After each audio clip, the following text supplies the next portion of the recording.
Working on projects with teammates, Taskade makes collaboration simple by letting you share workspaces, assign tasks, communicate in real time, and keep everyone on the same page.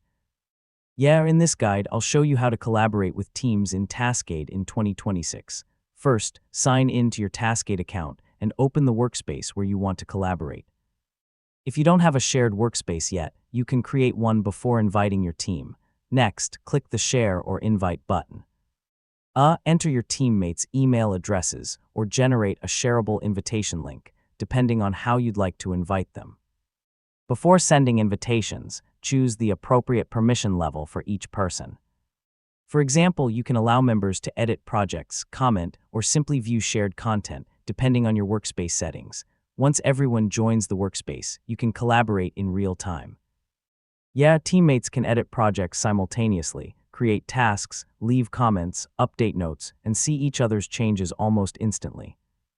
Assign tasks to specific team members, add due dates, and organize work using lists, boards, calendars, or other available project views.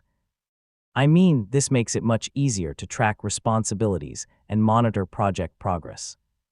Continue collaborating by using comments, project updates, notifications, and AI-powered features to keep everyone informed. Regular communication helps your team stay organized and complete projects more efficiently, and that's how to collaborate with teams in Taskade in 2026. By sharing workspaces, assigning tasks, and working together in real time, your team can stay organized and accomplish more with less effort. Thanks for watching, and I'll see you in the next tutorial.